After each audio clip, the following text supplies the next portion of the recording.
when open. Good morning and hello to everybody who is joining us this morning for the annual 17th of October United Nations International Day to End Poverty. My name is Maureen O'Sullivan and for 11 years I was the independent TD for Dublin Central. So Fáilte is fitted rih gacéine atá linn inniu. Who would have thought when we were standing at the Stones on the 17th of October 2019 that within 3 months we would be in the grip of a pandemic that has brought so many changes to all of our lives. So today, while we can't be with each other physically, side by side, along with all of the hugs that are so much part of the 17th of October, but thanks to technology, we are all together online. So here's hoping that the technology will work for the next hour or so when I'm emceeing the event. So I'll be introducing the various speakers. Last year, Fergus McCabe was with us, but very, very sadly, Fergus passed away over a week ago. And all of us who knew Fergus know what a difference he made, a massive difference he made in the lives of so many young people he worked with. Fergus, like ATD, in all of his work and his life work, was driven by the principles of social justice, equality and fairness. So we miss you today, Fergus, but we know your spirit lives on in all of the work that you have done. The global theme for today is acting together to achieve social and environmental justice for all, which simply is a call for a just society and a sustainable future. Now, our first speaker is going to be Lord Mayor of Dublin, Hazel Chu. So we're just going to check if she's ready to join us.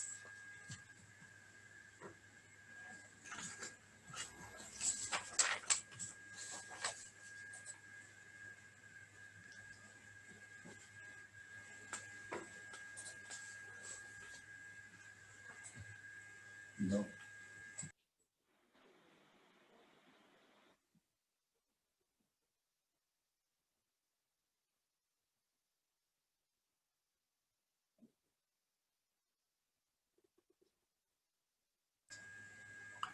Okay, so our first little glitch at the moment, but we are going to move on and we're going to turn to the international dimension of End Poverty Day.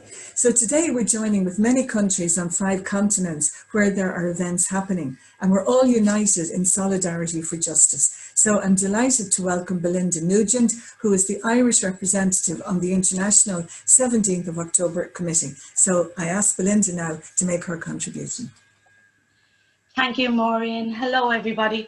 My name is Belinda Nugent. I'm the Irish representative on the International 17th of October Committee, a member of ATD, and I work in the community for the last 10 years in SAIL project as an aftercare worker. The International Committee for the 17th of October, as you know, was launched on October the 17th in 2008. There are 3 goals of the International Committee for October the 17th. And they are to promote the International Day for the Eradication of Poverty, which publicly unites all those who are striving together to end poverty and those who want to join them, whether that be globally, nationally or local levels. The second goal is to promote the observance of the international days in ways that respect the original spirit and the meaning of the day that was first marked on October the 17th in 1987, as described by the words of Father Joseph Ryczynski. Wherever men and women are condemned to live in extreme poverty, human rights are violated. To come together to ensure that these rights be respected is our solemn duty. The third goal of the committee is also to promote and safeguard spaces where people from very different backgrounds can come together in a unique way to struggle against extreme poverty and violations of human rights and to strive towards peace for all. So every year the International Committee undertakes a process of consultation to determine a suitable theme to guide the commemoration of the International Day around the world. The International Committee issues an official message each year to mark the annual observance of International Day. The composition of the committee is unique, with members coming from different backgrounds, including people with first-hand experience of extreme poverty, and they all are committed together against poverty and exclusion. So this year's theme, as many of us know, was, I suppose, put together as we sent out and asked many agencies and peoples and organisations for their contributions. We received 76 responses from 36 countries. I would like to thank all those who took part and for your contributions, and it provided a range of inputs. And after presenting and discussing them with the United Nations, the final theme for October 17th has been chosen and is acting together to achieve social and environmental justice for all. What I just want to close with is just giving a brief account from 3 different countries and 3 actions that is happening internationally. So in the Congo, they're going to be having workshops to celebrate today. And the organisation has also organised these workshops with different stakeholders, such as NGOs, the private sector, farmers, government authorities, to celebrate today. And they will focus their actions on promoting the Sustainable Development Goal number 1, which is no poverty. Number 2 is they're going to do a context analysis of the impact of COVID-19 on poverty. Number 3, they will be analysing how poverty is also affecting children. The second country I would like to tell you about is the Philippines. So they, like us, will be having an online event, and their focus and their action is on voices of community members. So at ATD Philippines, they've started a campaign on Facebook. They're also doing a video that was going to involve a lot of community members and actors. And this, I suppose, is their contribution to the day. So it is ATD's contribution also to do the online ceremony. And that was organised by the National Anti-Poverty Commission, and it will take place today. The final country that I will close with is Bangladesh. So they'll be sharing children's stories about their experiences of poverty through a small-scale programme. So this year they'll organise this programme with children and youth from 4 different communities, and they'll create 2 programmes. These 2 programs will be in 2 different places. There's going to be about 20 participants in these separate programs. And they want to think of COVID-19, they want to maintain a hygiene system. But in this program, I suppose the main objective is that they will share children's stories about their experience of poverty. And this will be found later in a report that they're going to write up. So this report about the program will include photos, videos, and they'll be sharing on their website at povertyinbangladesh.com, which might also be helpful for us all to share the messages of overcoming extreme poverty. Gora Mahagut. Thank you, Belinda. I think that was a very special contribution and was reminding us that we're not alone in this here in Ireland. And it's wonderful to know that there are so many people throughout the world who are joining in the same message today, that solidarity for justice. So I'm going to check with the Lord Mayor if you are ready to join us, or if you would like to come in a bit later in the programme. Sorry, I'm surrounded by paper. No, unfortunately, I actually have to run away as well. So there was a lot of cross communication on this. So I'm very, very sorry on behalf of my office. So I will only be able to stay for the address bit. I'm very sorry. And thank you so much for inviting me, and apologies for this mix-up. Okay, so we turn now to the Lord Mayor and we will listen to your address to us now. Yeah, so folks, again, I'm very sorry. I am well, late for one, and also the mix-up today. I just wanted to say I'm delighted to be joining you here this morning on the annual observance of United Nations International Day for the Education of Poverty. I know it's strange and surreal times, and we're not able to gather like we normally do on the 17th of October on House Quay, and this is a different way of coming together. So the global team, as we know today, is acting together to achieve social and environmental justice for all. It is a call for a just society and a sustainable future in Ireland and across the world. The growing recognition of multi-dimensional reality of poverty means that these two issues are inseparably entwined: the climate, environmental justice, and also social justice. And that social justice cannot be fully realized without urgent action to rectify environmental injustices at the same time. This is why just transition is so important. And myself and my colleagues across the board within the party, within various different groups within the office here, are so keen on to make sure we deliver. The COVID-19 pandemic, which is having such devastating impacts on communities in Ireland and around the world, has heightened people's awareness of social and environmental justices. Since COVID-19 first emerged from the encroachment of human activity into natural habitats of other species, it began to raise critical questions of prevailing social health inequalities based on class, race, gender, and climate change and ecosystem disruption. And this is ultimately the thing. I'm looking at the notes here, and I guess in plain English, it's hard to separate from one to another. Everything is intertwined in such a way that it was always going to be the case that one would impact the other, and therefore when you have climate justice you need to have social justice and vice versa. It is one that will always be interconnected.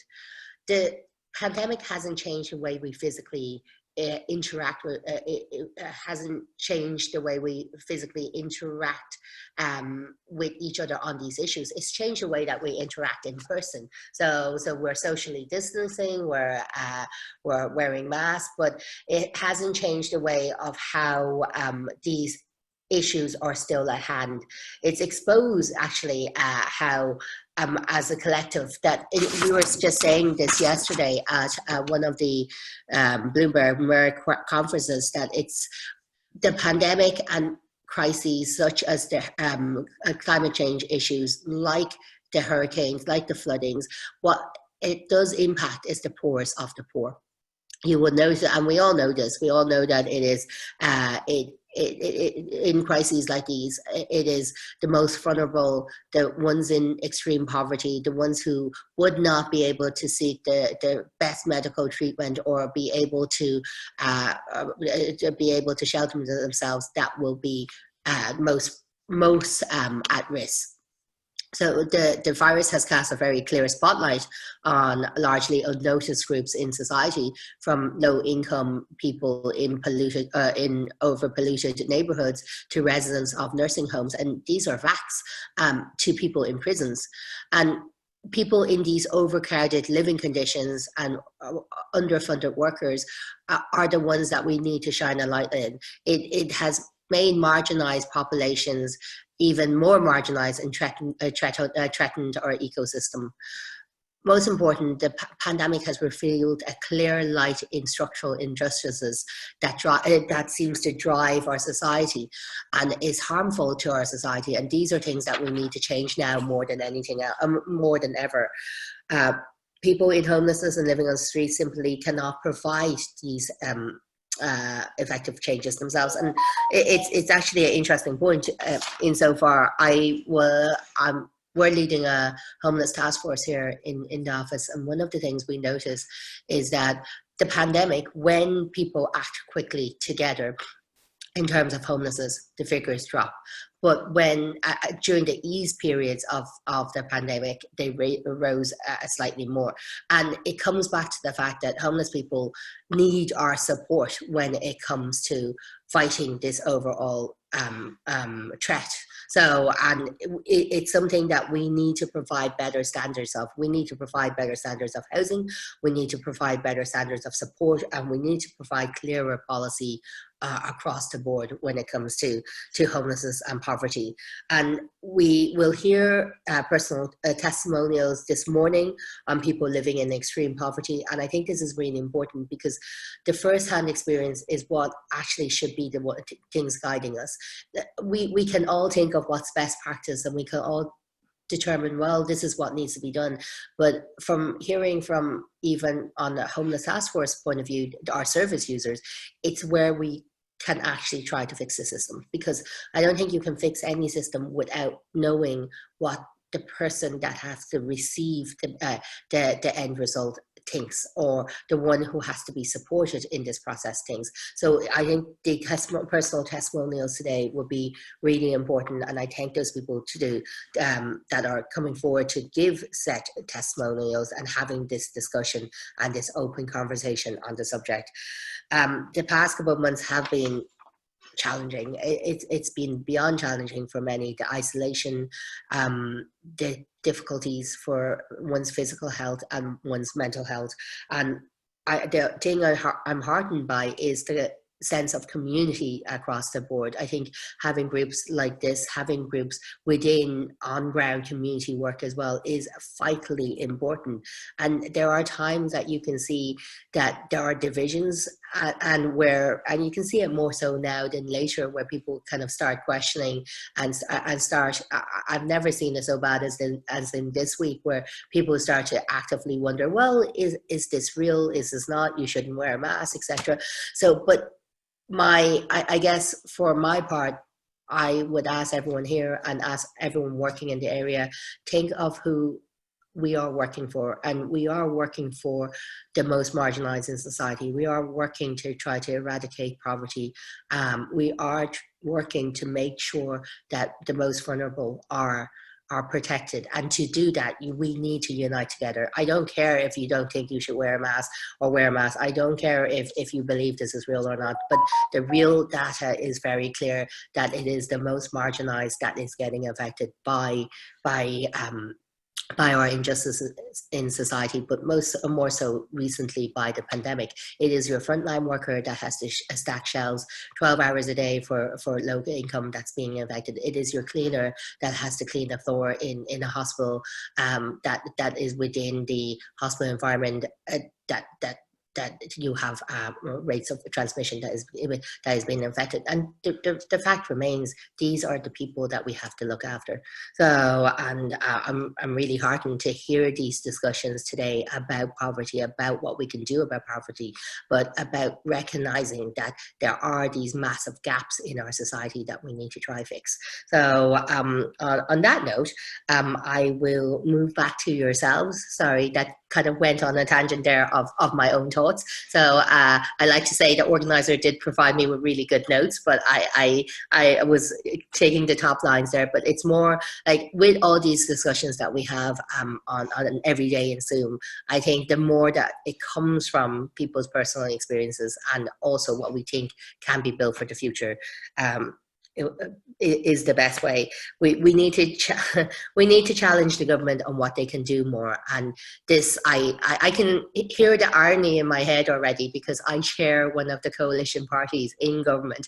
So, but it is therefore more so my duty than anything else to make sure that we do push the right way, and we do ask for the right cooperation and support when it comes to a marginalized community, when it comes to communities across the board, and make for a better future. And thank you. On that note, thank you so much for all your work, and thank you for inviting me. So I hopefully can stay for a few minutes, so I'm just going to switch my mic off. Thank you. Right. Thank you very much, Lord Mayor, for your address to us today. And I think that very strong message, reminding us that while we are all affected by the pandemic, we're not affected in the same way, and that it is the less fortunate among us who are suffering the most at this time, and you're called to look after those who are homeless. So we're now going to turn to the reading of the message on the human rights and poverty stones. And while the messages are being read by 3 different people, we're going to show slides of those stones. And you know, this powerful message was first spoken by Joseph Rosinski, who initiated this day at the UN Plaza of Human Rights in New York in 1987. And I think, you know, we're also very honoured that we have that Irish stone on the quay in Dublin, and that sense of solidarity with, I think, over 50 other countries that have commemorative stones. So, Ardús Ascuelga, I welcome Martin Byrne to read the message. Díogwit Mara agus Gacéine. Áit be an níirtar daoine faoi chuing an bhuachtanas, sarítar a gcearta déine.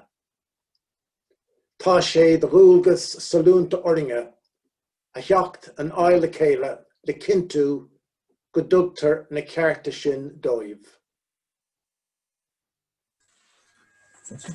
Gurmila Mahagut Martin. And maintenant, en français, Juliette Péchenard.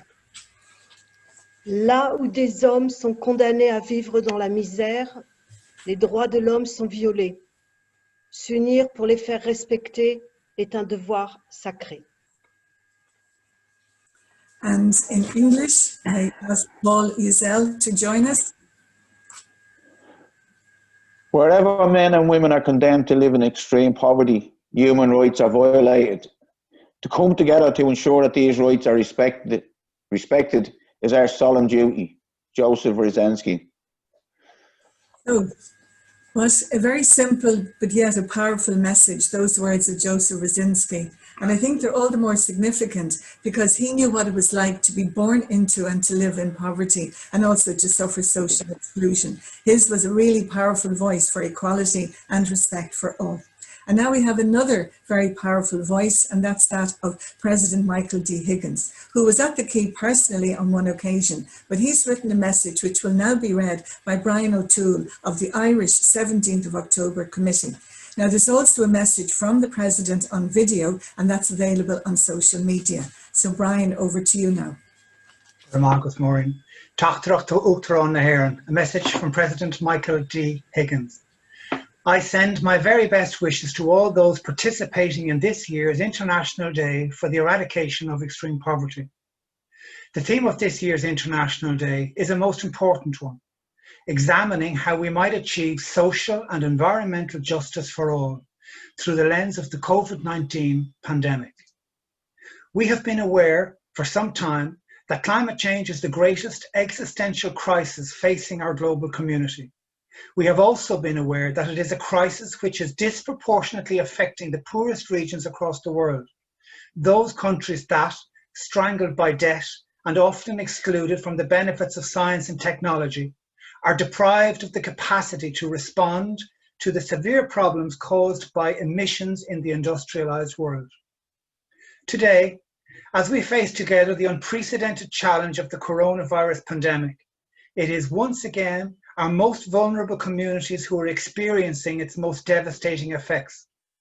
While COVID-19 is impacting on all our lives, that impact is not an equal one. For those who have been displaced or persecuted, who are the victims of natural disasters, who live in daily poverty in cramped and overcrowded conditions, deprived of clean water or an adequate health system, the threat of COVID-19 brings increased fears and poorer outcomes. If we are to not only halt the spread of the virus, but prevent the economic collapse of the developing world and the spread of food insecurity to over 1 billion of our fellow global citizens, our response to the coronavirus pandemic must be one of global cooperation. Our response in which the phrase, "we are all in this together," is a truly generous one, encompassing all our vulnerable and marginalized global citizens. UN International Day for the Eradication of Poverty is an important event on the global calendar.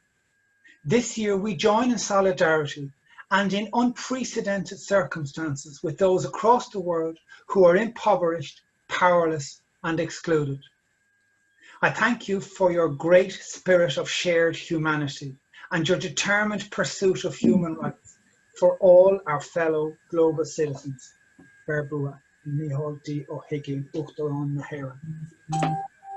Thank you very much for reading the message from President Higgins, Brian. President Higgins also made a very powerful speech just last week. It was for an OECD conference. And I just want to quote one sentence from that where he said that new ideas are required and need to be communicated to everyone. Ideas based on equality, universal public services, equity of access, sufficiency, and sustainability. And he was saying in that speech that he sees the pandemic as giving policymakers an opportunity to do things better. So we're now moving on to the music part of the programme. And music has always been a very special part of the 17th of October celebrations. And I can remember, you know, we've always had great singing from the lads from the NYP2 and also the drums from O'Connell Schools, just to mention two of the groups that have taken part in the music. So we had a serious challenge this year to Zoom live music. So we're having a pre-recorded piece by Cathal and Anya Holland. It's called Motherland. And of course, Cathal and Anya have been on the quay as well on other occasions. So today they're with us also. So we look forward to hearing this piece called Motherland. Merchant song. It's about just the devastation of the environment, like how things are destroyed and the cost of it. That's, yeah.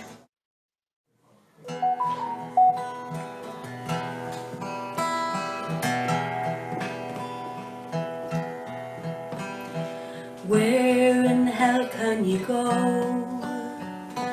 Far from the things that you know. Far from this ball and this concrete keeps crawling its way. About 1,000 miles a day. Take one last look behind. Commit this to memory and mind. Don't miss this wasteland, this terrible place when you leave. Keep your heart off your sleeve. Motherland, cradle me, close my eyes and lullaby me to sleep. Keep me safe, lie with me, stay beside me, don't go.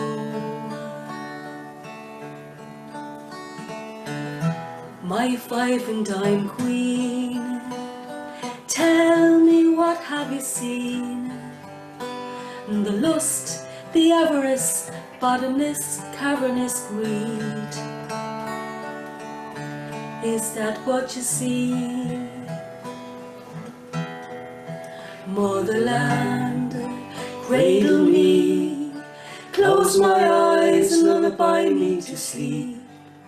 Keep me safe, lie with me, stay beside me, don't go. Don't you go. It's your happiness I want most of all. And for that I'd do anything at all. If you want the best of life and you want the most of love, if there's anything I can do at all, come on, shotgun bride, what makes me envy your life?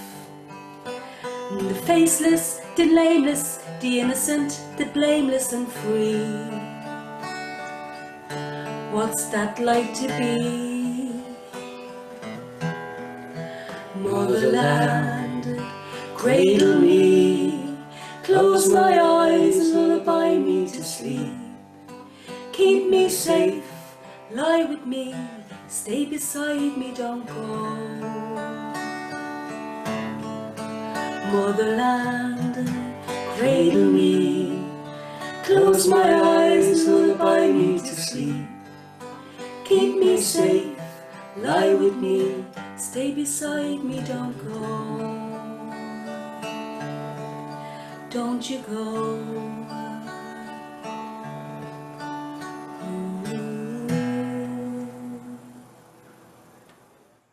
Thank you, Anya and Cathal. That was really lovely. There's some amazing lyrics in that song. So even though we missed the live music on the quay, I think that has really made up for it.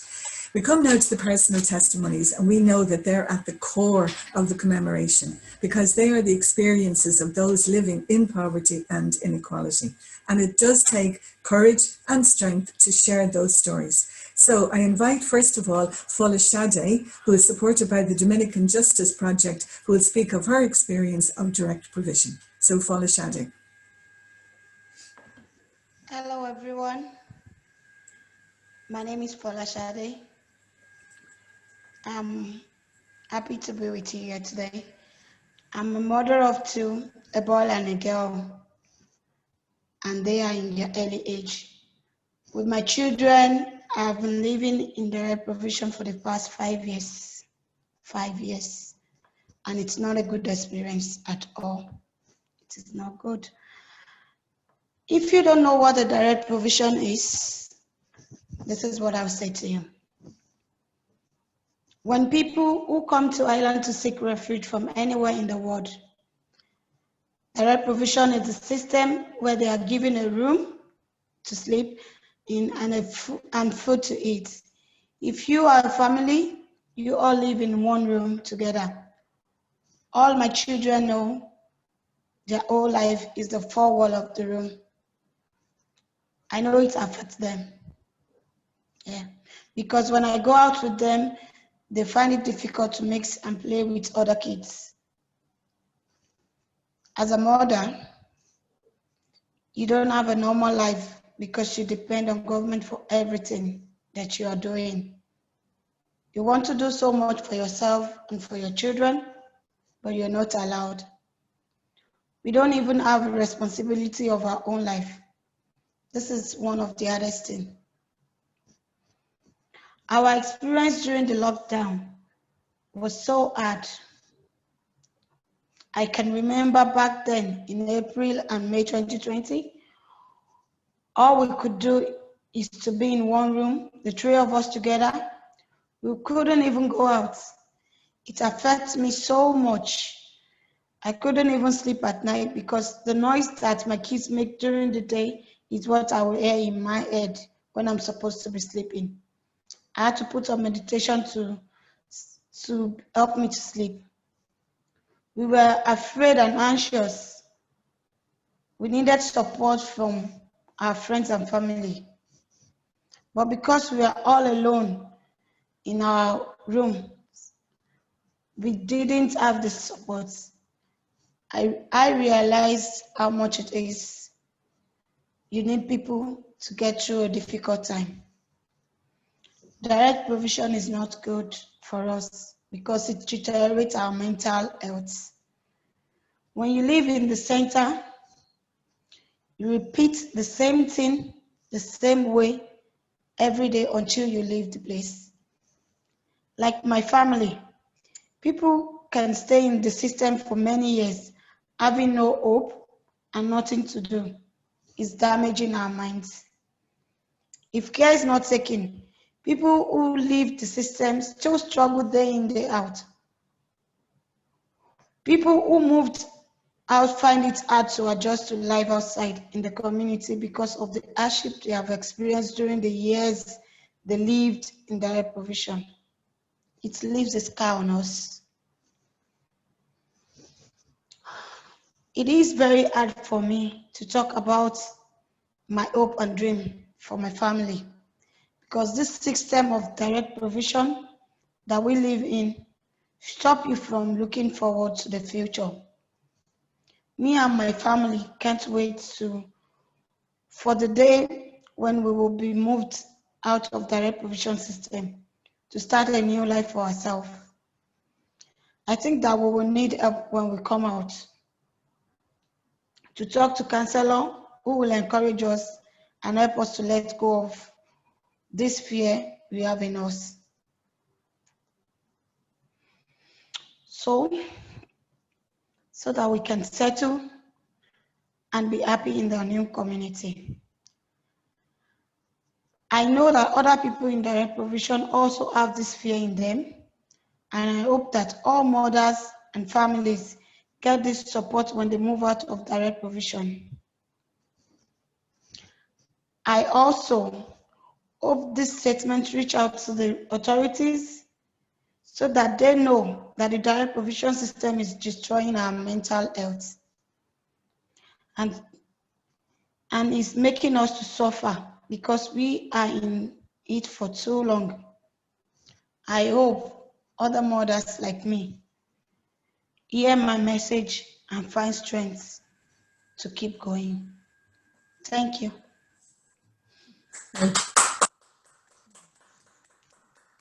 Thank you, Folashade, for that very powerful contribution. You know, you spoke about hopes and dreams, and I just think of those thousands upon thousands of Irish people who, for various reasons, had to leave Ireland over the centuries, and they left with hopes and dreams, and many of them were able to realise those hopes and dreams, and I hope that the same will be for you.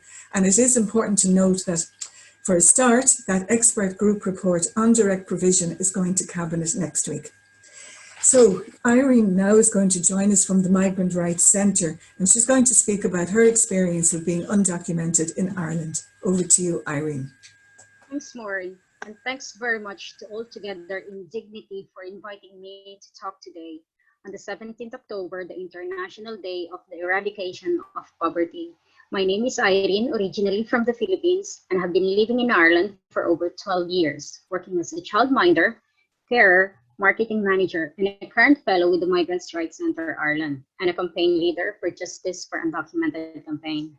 Justice for Undocumented campaign for rights and regularization for undocumented migrants living in Ireland. We are a community made of over 1,000 active members from over 15 nationalities, experiences, ages, and backgrounds. As a community, we are facing many different challenges which have been heightened during the COVID-19 global pandemic. This has impacted our members badly, including job losses, cutting of working hours, members being infected by the virus, risking working through lockdown, unfair dismissal, poor working condition, 24 hours duty as a carer, no time off, and no extra pay, lack of rest, and risk to underlying health problems, kick out from the accommodation, death of family members back home, and emotional and physical stress, heightened fear and anxiety. Being undocumented, we face many barriers in accessing support, particularly financial support. Undocumented migrants in low-paid work are at greater risk of vulnerability and can fall into poverty when job loss and homes are lost. Migrants' Rights Centre Ireland secured pathway for people to access supplementary welfare allowance.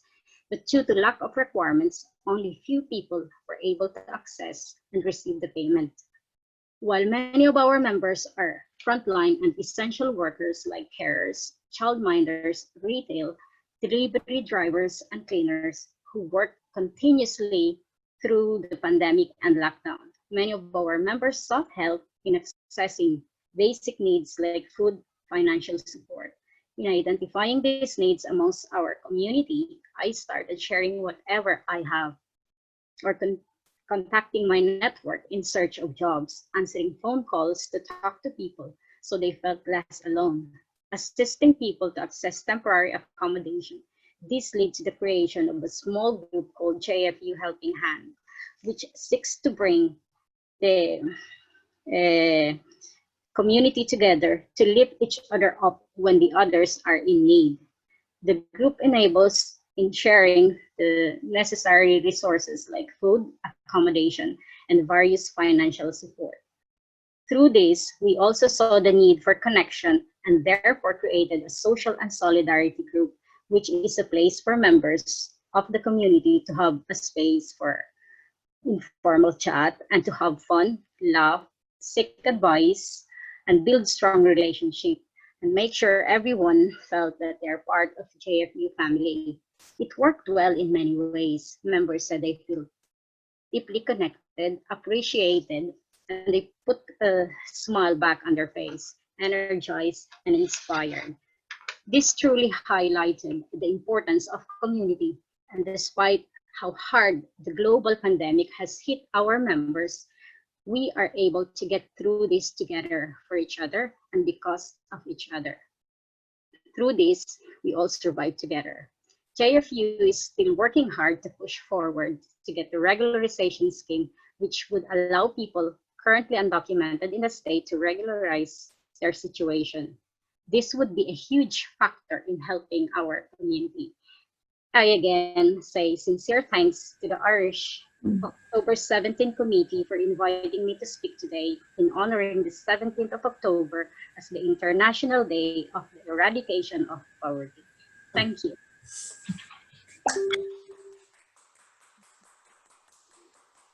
Thank you, Irene, for your contribution. And I think also a thank you to all of the migrants, documented and undocumented, who provide so many essential services in Irish society. And again, I do think there seems to be an urgency for resolving the issue for the undocumented. There were some moves last week. So maybe the pandemic is providing an opportunity for things to be done differently and things to be done in a better way. So our next contribution, testimony, has been pre-recorded, and it's from Mary Bridget from Pavey Point, which is the support organisation for traveller and Roma communities in Ireland. So to Mary Bridget.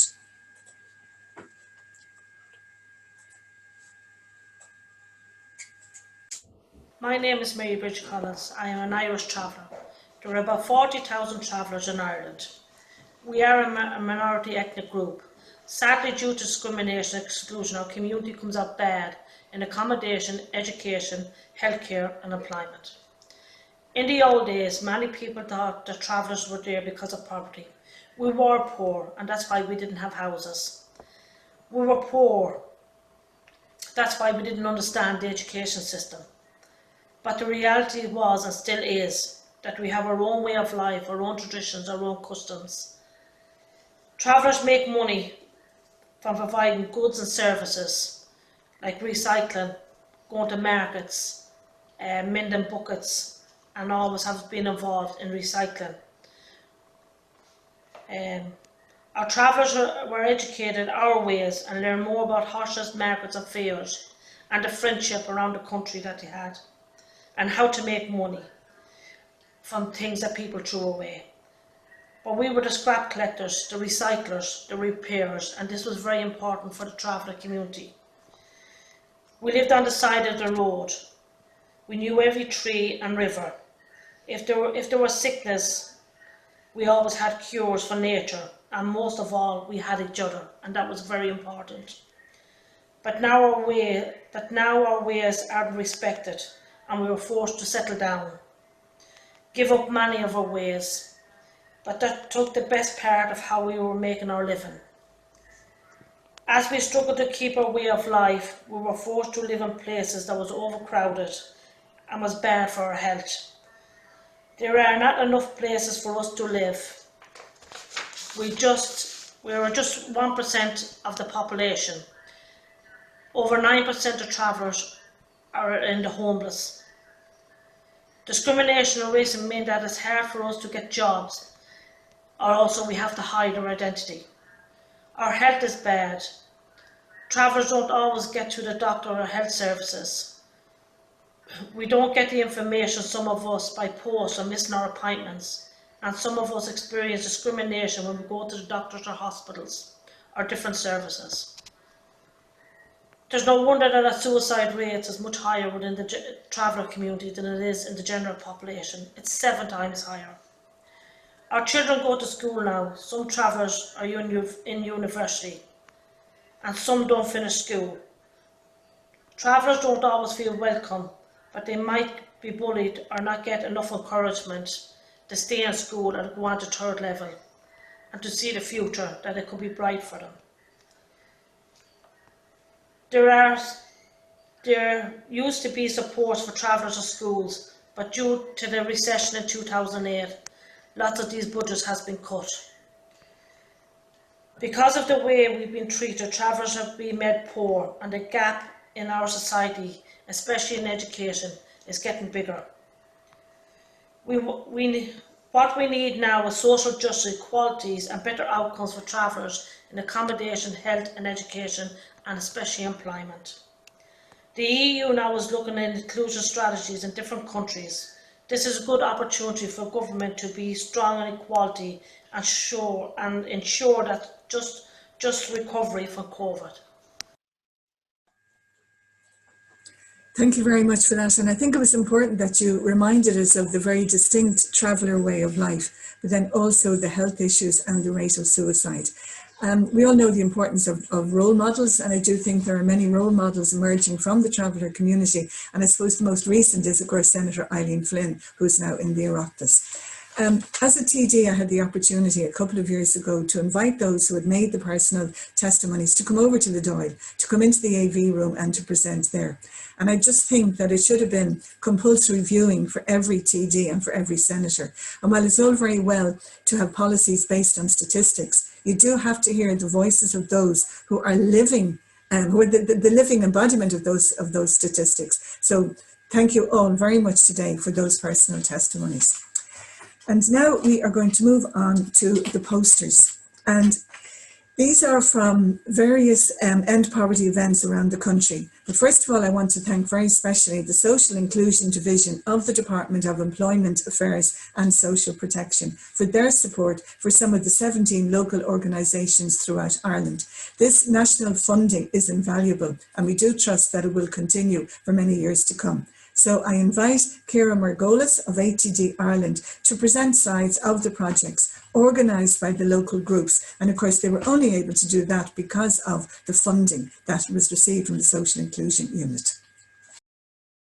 Thank you, Maureen. And I want to just say thank you again to the 3 courageous women who shared such powerful testimonies and shed light on such important issues in our society.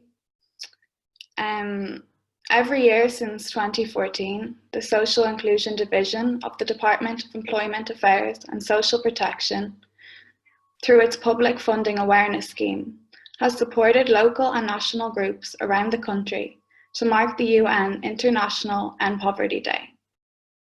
This year, a total of 17 groups benefited from the scheme. And I'm just going to briefly run through these 17 grantees and give you a taste of the wonderfully diverse projects that they are undertaking or have undertook. Arden View Family Resource Centre will produce a book titled My Journey in order to raise awareness and give insight to what it is like to live in poverty, hardship, or trauma in Ireland today. Astor Family Resource Centre are hosting a pop-up Zoom webinar highlighting the multifaceted meaning of poverty and its effect on women and children in the North Dublin Fingal area. All together in Dignity Ireland, that's us, we'll host an online event, which we are hosting now, and also launch a film called 17 Voices, One Message, End Poverty, hashtag 17th of October. And this film will be shared with you very shortly. And we will have a link to it and we will also show it. It's really powerful stuff, so I hope you can stay on to see it.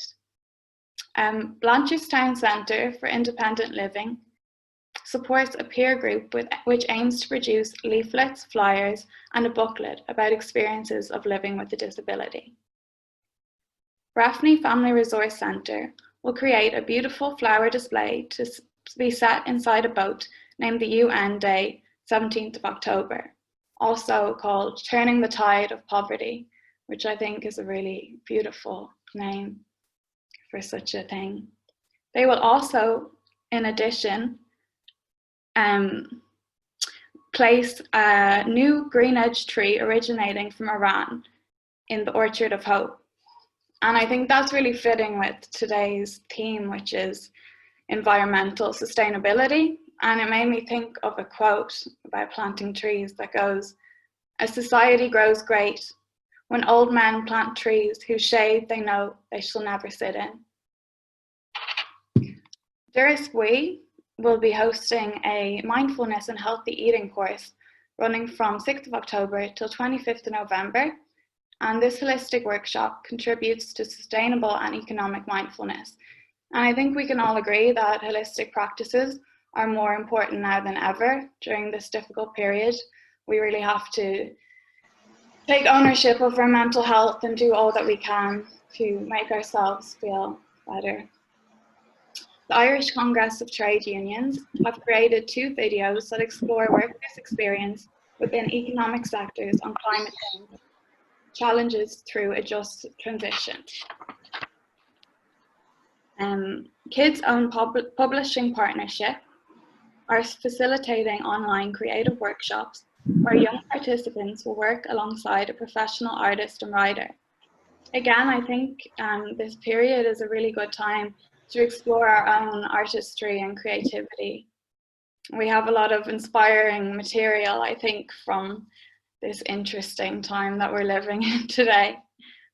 And the 17th of October Irish Committee are networking and liaising supports to grantees funded under the Public Awareness Funding Scheme, which is basically what I'm talking about now. And we have also produced a national 17th of October booklet to showcase these grantee projects. So we have that shared online on our website, on social medias, and we also have physical copies for anyone who wants to know more and read more about these specific projects. Los Negrena Family Resource Centre have already created a short film entitled Worlds Apart, Communities Together, which illustrates a community acting together and showing resilience in the face of multi-dimensions of anxiety, poverty, adversity, and marginalisation, which we have also shared through our social media and will again for those who wish to watch it. It's a really powerful video. Northwest Simon Community are calling on people of the Northwest and beyond to swap their beds for sleeping bags for one night only by taking part in the virtual sleep out anytime in October. And this could even be a tent in your garden, whatever you're willing to do yourself, just to show solidarity with the homeless and the unjustness and inequality that is the homeless crisis, which continues to be a problem in our society today. The Offaly Traveller Movement Youth Project will undertake a photo project illustrating a diverse visual portrayal of young travellers. The Sail Project participants came together to create a wonderful music video to mark the occasion. And I know also that it was Sail's 25th birthday a few days ago, so I just want to send love on our behalf and best wishes to such a colourful and inspiring organisation that every time I have the pleasure of encountering, I just feel full of life and happiness. South Inner City Community Development Association aim to create information and activity booklets and a card decorating exchange project, which will be delivered to isolated older people to raise awareness on poverty, which fits in with our hashtag Stay Connected that I think is such an important thing to continue to do throughout this period in our lives. Trora are aiming to launch an Access to Justice campaign targeting disadvantaged or struggling lone parents. Yola Hedge School and Family Centre will organise a community event in the local Direct Provision Centre, which will feature artist books with the theme of social and environmental justice. And again, like Folashade shared with us, I think direct provision is such an important issue to bring light to, especially now more than ever, considering what's going on in these centres so unjustly. And lastly, the young SVP, St. Vincent de Paul, are excited to be undertaking a project titled Social Justice Book Club in collaboration with World Power Literacy. And they hope to share what they have learned about environmental justice through social media and online club meetings. Thank you guys for listening. And again, more information is provided in our national programme, and we will be sharing these events online through our social media as they come through. So I just want to send love and light to you all, and thank you. Thank you, Ciara. What an amazing array of diverse projects from throughout the country. And again, it was made possible by the funding from the Social Inclusion Unit. So now we come to another challenge, and that is the common gesture. Excuse me. And again, it's so much part of the 17th of October. So in these COVID restricted times, we invite you to share the slogan, and the details are coming on screen, for a just society and sustainable future. The details, if you want to do it via Twitter, are there. Hashtag End Poverty, or hashtag Leave No One Behind, or hashtag the 17th of October Ireland. Or if you prefer it, you could send a text to friends or family saying how you're taking part in this online event to mark the UN International End Poverty Day, acting together for a just and sustainable society. Or maybe just talk to whoever you're with. If you can, maybe give them a hug. If you can't give them a hug, then maybe just give them a smile, but share a gesture of some sort if you can. So as we are approaching the final section, I want to thank a few people. Obviously, first of all, Lord Mayor Hazel Shue. I want to thank President Michael D Higgins and Brian for reading his message, Mary Bridget, Fulla Shade, Irene and Ciara for all of their contributions. I want to thank Martin and Juliet and Paul who read the message.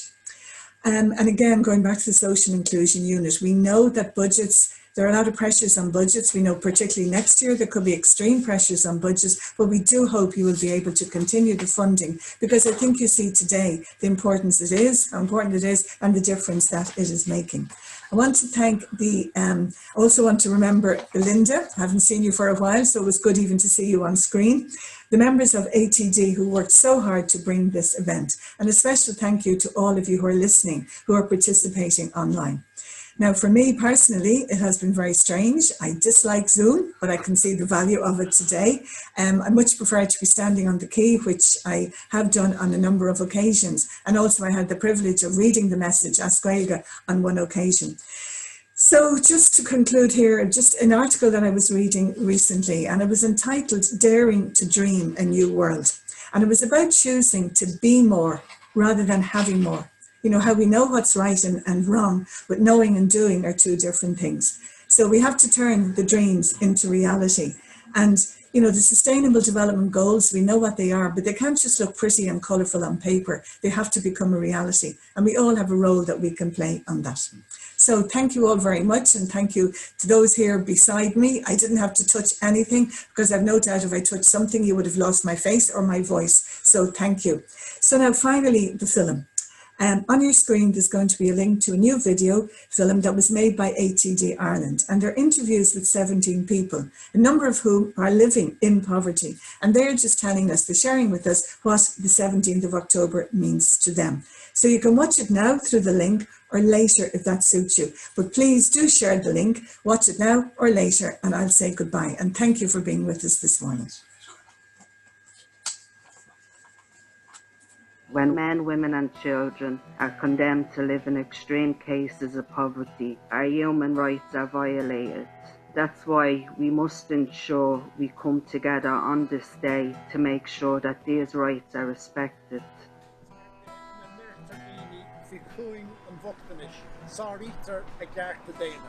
Tá sé de rúlgus salúnta oringe, a cheacht an áil a chéile de cintu go dubtar na cearta sin dóibh. What does poverty mean to me? Well, I'm thinking of two streets close by. One is called Mare Street, and if you happen to be born into an apartment there, you'll have a different story and a different life and different expectations than if you were born about 200 metres back parallel, which is called Sheriff Street. Somewhere between those two streets is the definition of poverty, and I think the best people to ask would be the people who speak here on October the 17th, year in, year out.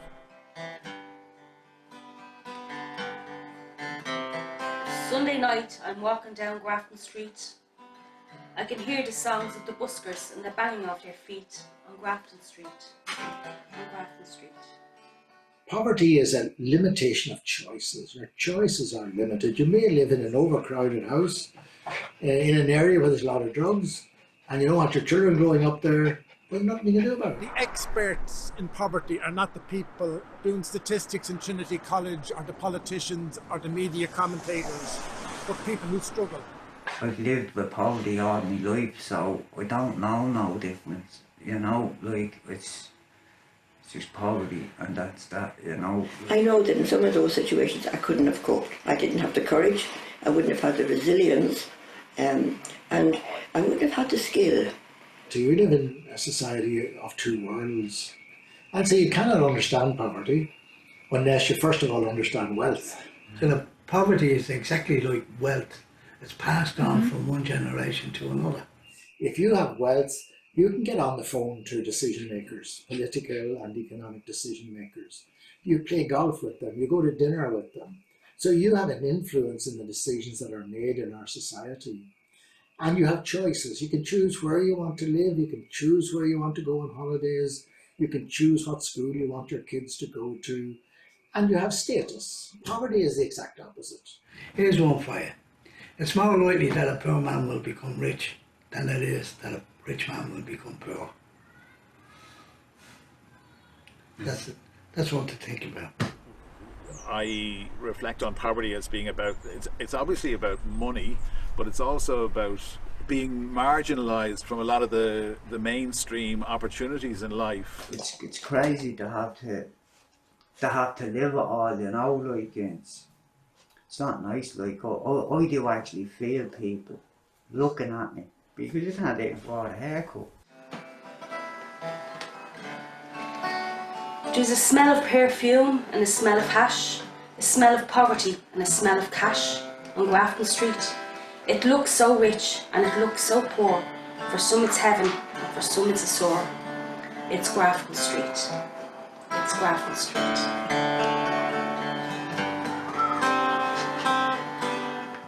I think it's important because people should be taking part of it. Not even if you are rich or if you're poor, it doesn't matter who you are. Just come along to October 17 because I always guaranteed to learn something new and how to build up confidence, how to stand up and not to discriminate people that are in poverty. That's basically what it is. We always go to the October 17th. As long as I live, I'll always remember that day because it was such a relief and happy day for me. Because it's close to us, like we've been in poverty, and when we go to that we feel involved for that one day and you leave on a kind of a high. It was a brilliant experience. I loved it. I felt that I had a voice for me. I was angry with the world and I had nowhere to put my voice. No one was listening. Or I didn't think anyone was listening. We all come together and we speak up and we give a voice to the voiceless, basically. And we hope one day that it will be heard. I think a lot of people probably think, oh, poverty, that doesn't happen to me, so it doesn't affect me. Yeah. Somehow there's an idea that people in poverty are different from the rest of us. It's so easy sometimes for people to do this us and them because it's almost too difficult for people to hear the hardships that people go through. It's like people want to block off that side. But you can't ignore that when you walk down the road and see homeless people. If you have any empathy, I don't know how you can ignore this massive, massive inequality in our city, in our country and worldwide. I had enough sense to know that all human beings are the same. We've all got the same needs. We've all got the same hopes. You know, people in low income have hopes for their family, their children. We've also got the same capacity to love, to work, you know, to make a contribution, but people in poverty don't get the chance actually to develop that potential. All the decision makers in our society are in the first category. They are people who are in very good, well-paid jobs, permanent, pensionable, living in nice houses, living in nice areas of the city, children going to third-level education. And they live in that world, and they have no understanding or appreciation of the world that other people have to live in, and therefore the decisions they make are decisions that are not favourable very often to the people who are living in poverty. It was 2016 when the President came and respectfully listened to these stories. People who maybe have had no voice. When the President addresses your story, you feel not alone does my story matter, but I matter.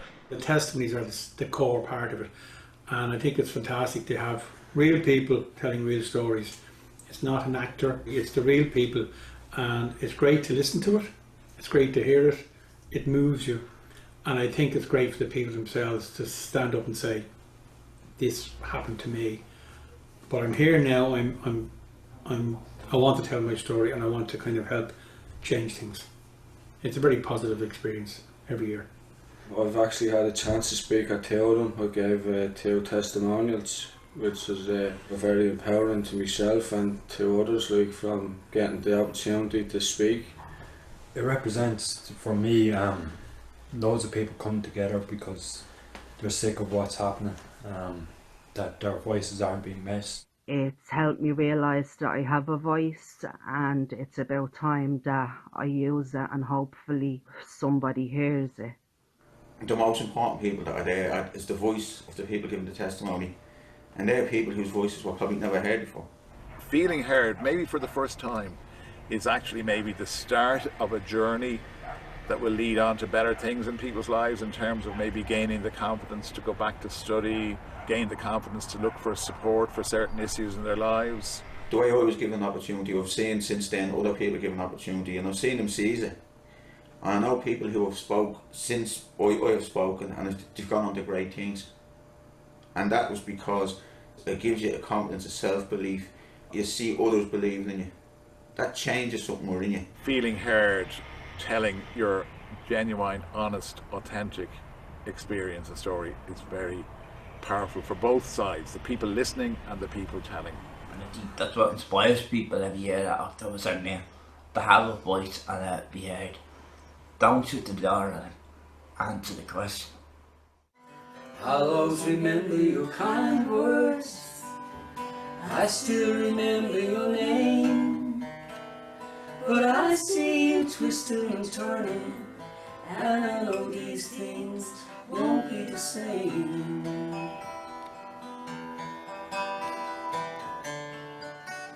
The real heroes, they're anonymous. They may be grannies and granddads, people in struggling families that keep on going.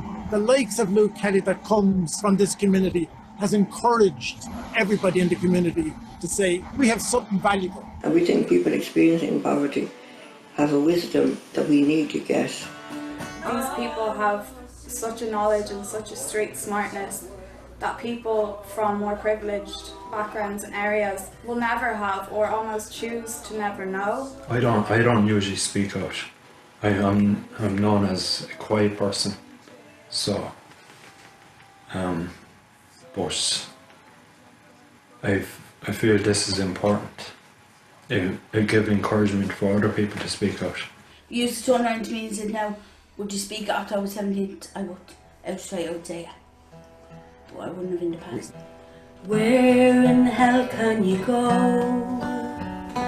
Far from the things that you know. If something is not evident, it's not noticed.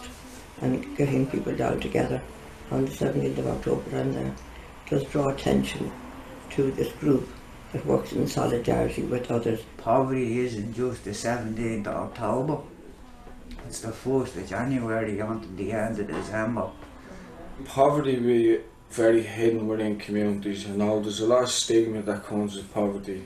I thought the stigma of poverty would have been broken already, you know. Just because you don't have money, it doesn't mean you can't be rich in so many other areas. The 17th of October is not just about reminding us that poverty still exists and we need to address it, but it's about empowering people. The effects it has on me anyway is physical and mental. The opposite of shame happens here. The embarrassment came from not having all he's wanting, you know, and probably standing there on an empty stomach too, yeah. Is that what you see? Motherland, cradle me. I have a picture like of a pond, and if you throw a rock in, there's going to be ripples. So. On the 17th of October, nobody is there just for a laugh, nobody is there out of curiosity, nobody is there just to get that photograph taken or whatever. People show up there because they're committed to the idea. And when you get kind of people who are committed to the idea and they manifest it as best they can, that ripples, the effect of that ripples out. So. Oh, it's not just a day, there's the whole build up to it. So there's a process where someone probably gets comfortable to the point where they want to talk. You know, and even there's people that never spoke on the 17th of October, but they spoke in the process of getting to the 17th of October, and they're having the ripple effect on their family. It would be little small ripples, only tiny little ripples. but they can be built upon. Hopefully that other people who aren't there physically will still connect with what's happening there by reading about it in the newspaper, listening to it on a radio program, and that it will also prompt people like me and others to kind of try and bring into our daily work more reflection on these issues. So that day was like a milestone for me, because I was able to voice out for other women and to share my experience. And all these years I've been living in that revolution. Sometimes when we read articles about asylum seekers, I think people have wrong impression about us. So speaking out means we need to let people in our community know we are here to put impact, to highlight to the community, and to let us know that whatever they are thinking about us is not who we are. Validation doesn't come necessarily from the political figures. It comes from people who have struggled and know exactly what you're saying when you say, I'm living in direct provision, I'm struggling with stuff in my life, I'm unable to read. No matter what your story is, I think you get fantastic validation from other people sitting around listening. I found myself at the Poverty Storm talking on a platform about these issues, and since then I've gone and I've spoken in Parliament, I've spoken wherever. So that's what that is. It's a worldwide national day. You know, so it's a day where everyone comes together, you know, and poverty is really taken serious on that day. Yeah, getting your voice heard is a powerful thing. To speak in public, which is one of the hardest things you can ask anyone to do, and sometimes this is the first time people have done it. So it's a very brave step for people to do that. For someone to stand up for them, it's a huge thing. It needs to be more than that. The collective needs to be, this is important. Why have we got so much poverty when 30% of the food produced in the world is wasted? It's systems that need to be changed. And we have the technology so that everybody can be well fed, everybody can be educated, everybody can have shelter and food, and yet we don't. You know, the system should be more person-centred, more service user-centred. And that would be a great benefit to many people who come from less well-off backgrounds, which is maybe those backgrounds have impaired their learning and their educational progress and their confidence. Started ATD by myself, and when I got married, she got on board. She stood up and she spoke. It was brilliant. I was so proud of her. Still am. I've laid down the footsteps for my kids to follow, and I'll continue to do so. As a mother, I will do anything in my power to make sure my kids' rights are heard, because unfortunately poverty will still exist and still exists. Last year we had footprints, that's a stone. People had written their wishes for a better world or end of poverty on the footprints. We asked classrooms around Ireland to do that. In your own classroom, bit of paper, draw out a footprint, you have a chat about poverty, then kids wrote in little themselves and they put them on the floor in the classroom or on the way in the hall, or they put them up on the website in the school. That's the sort of link we want to link in with, from Global Citizenship School to the October 17 committee. But the key is actually real people telling real stories. We need to go back to remember that we are each human being, and that we kind of need to go back to the basic of treating people the way we want to be treated ourselves. A person's story, whether it's told virtually through media or whether it's told in person, is still a person's story. And that story has the power to change them, but more importantly, maybe wherever this video is picked up. I'm gonna clear out my head. I'm gonna get myself straight. People's rights are being neglected. It's the responsibility on all of us to stand up together.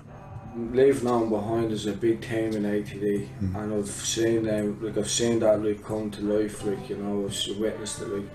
Everyone's life matters equally, no matter where you're from, who you are, what your background is. It doesn't matter who you are, you could be in a wheelchair, you could have a disability, you could be anybody. I think it's something close to all our hearts and souls. The women in the South Project, I know the difference it makes to them. We are the South Sisters, yeah! Women's Community Project in the north inner city of Dublin. And we are quite proud here today to do a few songs for you in support of October 17 with ATD in Dublin.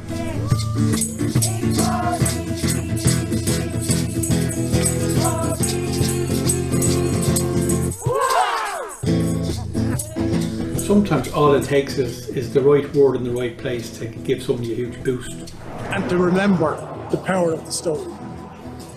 It's myself and the other people that turn up on the 17th of October that actually probably do make the difference and actually probably do throw out 10 seeds and one of them might be someone, yeah? Because I heard someone speak and I read other people's testimony and I recognised some of the names and some of the faces of people that spoke before me. And it's just, I know them. I know where they were before. Look at them.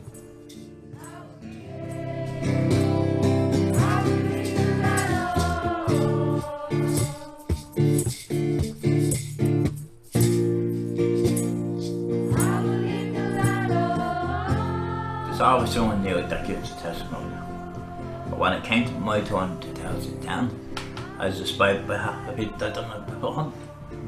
It's all about people empowerment, you know. Everybody has just something to bring to the table. Doesn't matter what walk of life you come from. You'll always have something to add. The world has a crazy way of overlooking people, but we can all learn. Knowledge is knowledge, you know. We can all learn. Iron sharpens iron, you know. We can all learn from each other. And I've learned a lot from a lot of people here. And I hope a lot of people have learned a lot from me as well. When I think about me, where I've come from, you know what I mean, like I've spoken many places, but they want the place I'm speaking now. And that's the chance to make an impact. That's the power of the 17th of October for me. Because without it, the knock-on effect wouldn't have happened. We are not alone. There are other people that go through some other difficulties in life. We're all looking and hope for the same thing. If you want to be heard, speak. Don't be afraid that people aren't going to listen to you or people are going to put you down for what you say. Stand up for what you believe in. Not only for you, but for future generations.